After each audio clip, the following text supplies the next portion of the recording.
ನಮಸ್ಕಾರ. ಸಿಸ್ಟರ್ಸ್ ಕಿಚನ್ಗೆ ಸ್ವಾಗತ. ಜೋಳದ ವಡೆ ಮಾಡ್ತಾಯಿದ್ದೀನಿ. ಯಾವ ಥರ ಮಾಡೋದಂತ ನೋಡ್ಕೊಳ್ಳೋಣ ಬನ್ನಿ. ಮಿಕ್ಸಿ ಜಾರ್ ತೊಗೊಂಡಿದ್ದೀನಿ. ಸ್ವಲ್ಪ ಬೆಳ್ಳುಳ್ಳಿ ಹಾಕ್ತಾಯಿದ್ದೀನಿ. 4 ಆಗುವಷ್ಟು ಹಸಿಮೆಣಸಿನ್ಕಾಯಿ, ಖಾರ ಎಷ್ಟು ಬೇಕು ಅಷ್ಟು ನೋಡಿ ತೊಗೊಳ್ಳಿ. 1 ಸ್ಪೂನ್ ಆಗೋಷ್ಟು ಜೀರಿಗೆ, 1-2 ಸ್ಪೂನ್ ಆಗೋಷ್ಟು ಧನಿಯಾ ಕಾಳು, 1/4 ಸ್ಪೂನ್ ಆಗೋಷ್ಟು ಅರಿಶಿನ ಪುಡಿ, ಸ್ವಲ್ಪ ಕೊತ್ತಂಬರಿ ಸೊಪ್ಪು, 1/4 ಸ್ಪೂನ್ ಆಗೋಷ್ಟು ಉಪ್ಪು ಹಾಕ್ತಾಯಿದ್ದೀನಿ. ಇದನ್ನು ನೀರು ಹಾಕಲ್ದೆ ಹಾಗೆ ರುಬ್ಕೋತಾ ಇದ್ದೀನಿ ತರಿಯಾಗಿ. 1 ಕಪ್ ಆಗೋಷ್ಟು ಜೋಳದ ಹಿಟ್ಟು ತೊಗೊಂಡಿದ್ದೀನಿ.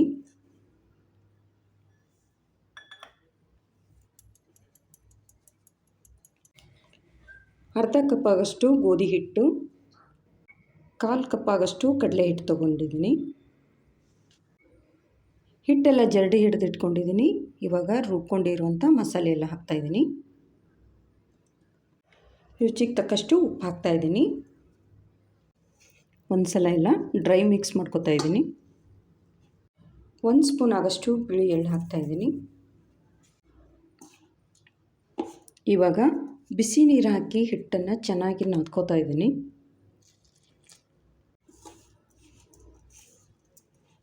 ಹಿಟ್ಟನ್ನು ಚೆನ್ನಾಗಿ ನಾದಿ ಇಟ್ಕೊಂಡಿದ್ದೀನಿ.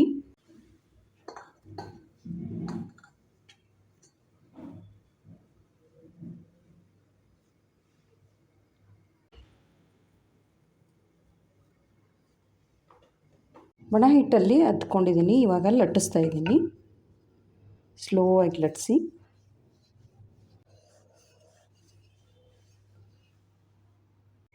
ಎಣ್ಣೆ ಕೂಡ ಬಿಸಿಯಾಗಿದೆ. ಕರಿತಾ ಇದ್ದೀನಿ ಇವಾಗ.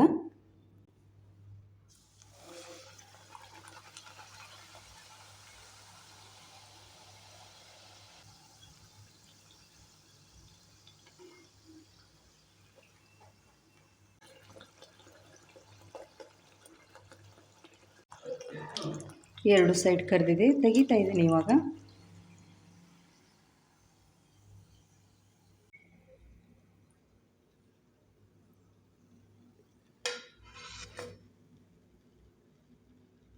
ಜೋಳದ ಹಿಟ್ಟಿನ ವಡೆ ಮಾಡಿದ್ದೀನಿ. ರೆಡಿಯಾಗಿದೆ ನೋಡಿ.